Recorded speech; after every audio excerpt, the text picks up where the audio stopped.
Bem, seja bem-vindo, você guerreira de todo o Brasil, de todo mundo. Aqui é o canal Raiz Tricolor. Eu sou Gabriel Amaral, eu sou jornalista por formação e sou tricolor de coração. E por que é importante eu destacar aqui que eu sou o tricolor de coração? Porque nesse vídeo aqui eu vou falar de uma notícia que é do Vasco acusando o Flamengo. Aí você vai falar, Gabriel, mas o que tem a ver? Você vai entender o que tem a ver aí no Fluminense, tá? Um outro ponto, vou falar aqui, é sobre o interesse do Fluminense em Felipe Jonathan. Parece ser, de fato, algo mais à vera. Vamos embora, esse aqui é o Giro de Notícias.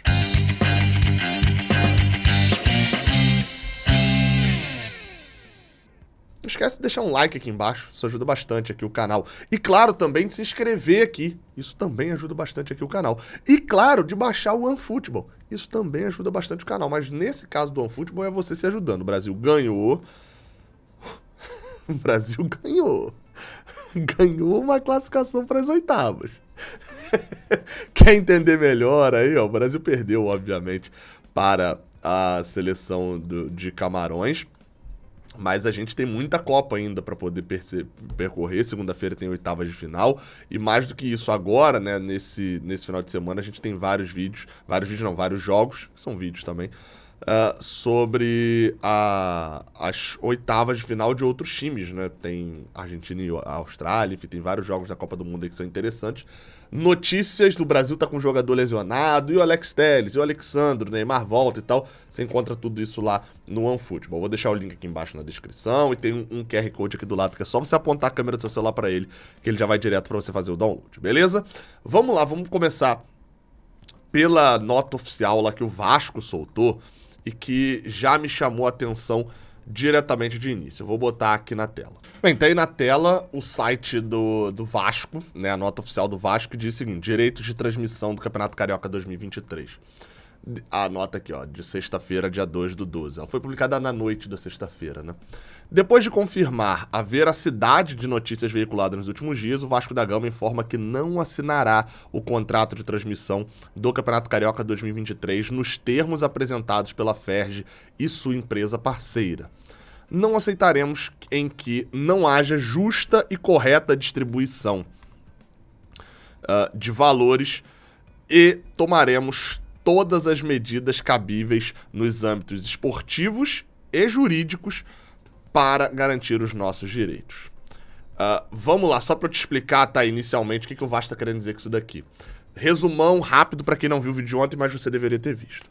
Ou anteontem, na verdade. O Flamengo assinou um contrato com a Ferj, não assinou ainda, tá apalavrado esse contrato, em que ele ganharia o dobro de Vasco e Botafogo, que já tinham assinado um contrato com a Ferj. Em números reais, o Vasco e o Botafogo assinaram um contrato para ganhar 9 milhões, o Flamengo esperou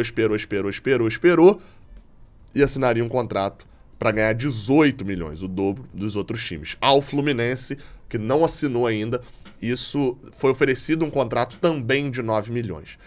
Historicamente, o Campeonato Carioca paga a mesma coisa para os quatro. Da última vez que se quis fazer isso, o Flamengo bancou e não assinou com a Globo e não assinou com nenhuma competição. Acabou que a Globo transmitiu o Campeonato Carioca normalmente, sem o Flamengo, até o Flamengo, junto com o Boa Vista, né, que era quem tinha contrato com a Globo, quebraram o contrato para a transmissão na Flá TV. Então, é disso daqui que o Vasco está soltando uma nota, tá? Tá soltando por causa disso. Por isso que ele diz que não assinará o contrato de transmissão do Campeonato Carioca de 2023, que é o da Ferj. Até me estranha porque as notícias diziam que já tinha assinado, mas enfim. Ou seja, já teve um racha aí, porque o Vasco não vai assinar. Deixa eu continuar lendo. O Vasco lamenta profundamente a postura da diretoria do Clube de Regatas do Flamengo, que parece ainda não ter entendido que o futebol não se joga sozinho. Não é a primeira vez que o rival recebe vantagem devida nos bastidores. Foi assim, por exemplo, nas inusitadas e seguidas inexplicáveis prorrogações do acordo temporário de permissão do uso do Maracanã. Acreditamos que o futebol brasileiro só será sustentável economicamente quando houver clareza e justiça nas negociações, pilares que garantirão a igualdade. Enfim, é o Vasco aqui falando das coisas que não é essa diretoria aqui, mas que ele mesmo também arrumou confusão no Maracanã em 2019, uma confusão boba também por clubismo. Mas isso era a época do Campelo ainda, não dá pra culpar quem escreveu essa nota por aquela época. Enfim, vamos lá, tá? Vamos concentrar no ponto que é importante aqui. O Vasco já pulou fora. O Flamengo ganhando mais, ele não tem. E aí a Ferj vai ter que escolher. Por quê? Já tem um zum de que o Botafogo vai soltar uma nota nessa mesma toada aí, de que se for para receber metade do que o Flamengo recebe, ele também não assina o contrato de transmissão coletiva do Campeonato Carioca. E aí o Fluminense... Gabriel, o Fluminense vai soltar nota também? Até onde eu sei, não, e também não teria por que soltar, porque convenhamos, né? Assim, o Fluminense não assinou o contrato. Então, o Vasco tinha notícias, pelo visto, até meio que já tinha assinado, alguma coisa desse tipo. Mas o Fluminense não assinou o contrato, então não teria a princípio, porque talvez lá no início do Carioca, explicando para os torcedores e tal, o porquê ele não assinou o contrato, e talvez fizesse sentido. Mas até lá, assim, não faz muito sentido o Fluminense avisar que não irá assinar se não tem nenhuma notícia dizendo que ele assinou, por exemplo, um contrato, né? Mas é um fato, assim. O Flamengo... Eu já falei isso por várias vezes. O Flamengo quer ganhar o dobro do Campeonato Carioca e tá apostando. O Flamengo botou as cartas dele na mesa. SBT é uma das que negocia, por exemplo, para transmitir o Campeonato Carioca. Se o SBT não assina, chega pra festa e fala, não assinamos se a gente não tiver o Flamengo. Beleza. Aí o Flamengo tá utilizando a carta dele, né? Que é tipo, olha, o SBT não assina se eu não tiver na parada. E aí, como é que você vai fazer? Vai ficar sem mim? Vai ficar sem um contrato pra não me ter? Então me paga o que eu quero. Agora, vamos ver o inverso, que é, será que as emissoras querem assinar só tendo o Flamengo e os pequenos? Me parece algo muito inteligente, porque com a lei do mandante, o SBT não, por exemplo, né, não teria, na melhor das hipóteses para ele, seria Flamengo e um pequeno na final para ele poder transmitir os dois jogos. Com a lei do mandante, cada um pode transmitir o seu.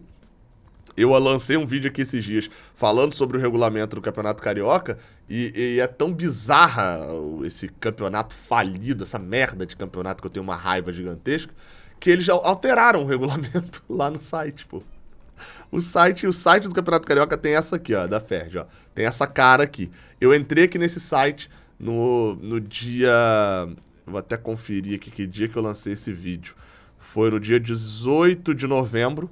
Eu entrei aqui nesse site, eu gravei um vídeo lendo o regulamento que estava aqui publicado e eles simplesmente alteraram o regulamento. É isso, o regulamento está diferente agora. E, por exemplo, uma das coisas que foi retirada foi aquela questão que eu tinha citado de que o mando de campo seria só... o mando de campo nas finais seria preferencialmente para quem tivesse assinado o contrato de transmissão da Ferj. Era uma bizarrice desse contrato, desse regulamento, sem dúvida. Isso foi retirado. Apenas a premiação agora é. De fato, a premiação faz sentido. A premiação ela é só para quem assinar o contrato de transmissão da Ferj, porque quem está bancando a premiação é a TV que está transmitindo. Então, a princípio... Vai lá, não faz sentido nenhum, mas pelo menos faz mais sentido do que as bizarrices que a gente leu.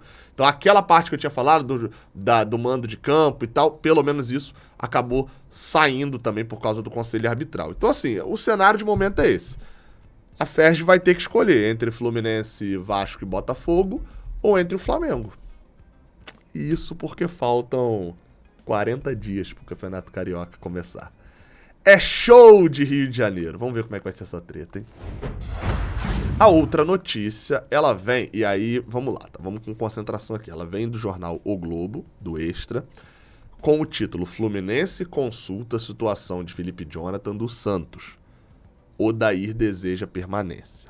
A matéria é do Marcelo Neves, então é alguém que a gente, aqui no Raiz Tricolor, confiamos. E é por isso que me chama a atenção, porque eu venho falando durante um monte de tempo. Especulações do Fluminense. A gente pode vir aqui falar sobre especulações de jornalistas. Deixa eu botar a capinha da Golcase aqui, ó, pra ficar de product placement aqui na tela. A gente pode falar aqui várias vezes de especulações do Fluminense que aconteceram, que são de jornalistas que, pô, são conhecidos pelas suas várias especulações.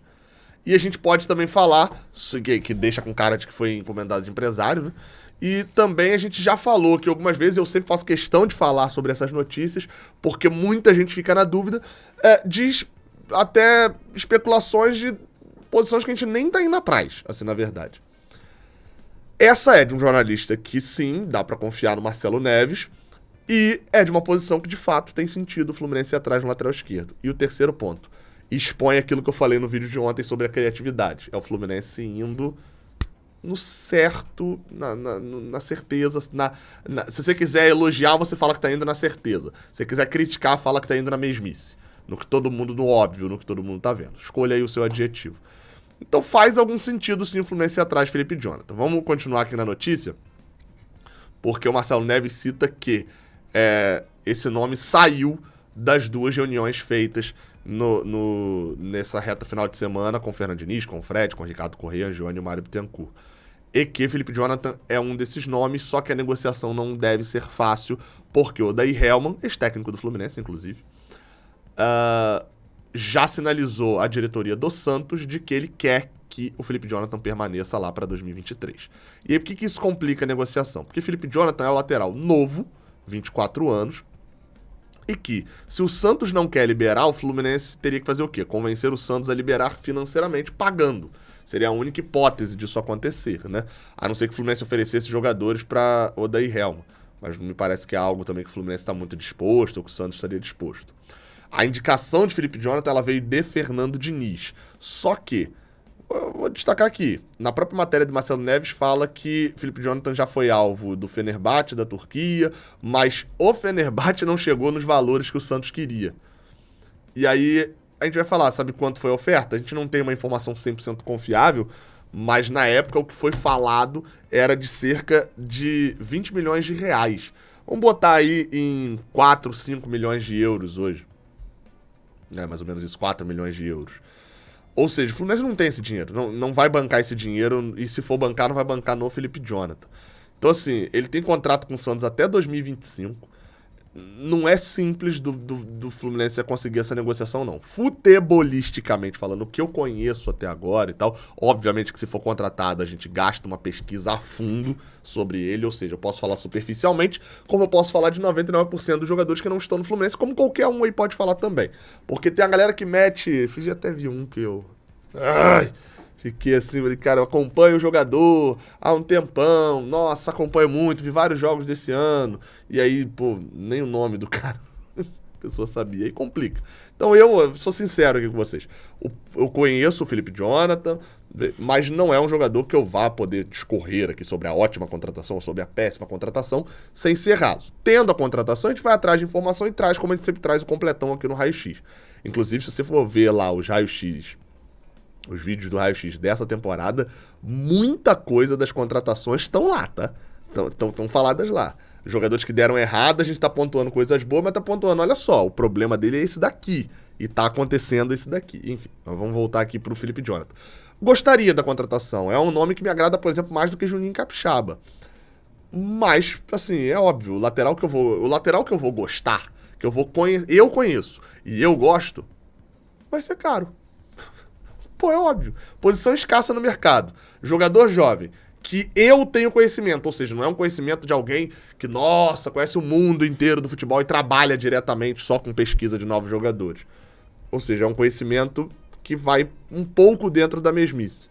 E além de tudo isso, ainda é de um clube que não quer liberá-lo, vai ser caro, isso é óbvio. Mas enfim, vamos esperar para ver o que acontece, vamos torcer para que a negociação seja de algo que a gente goste e mais do que isso, de alguém que dê certo. Tamo junto, até a próxima. Valeu!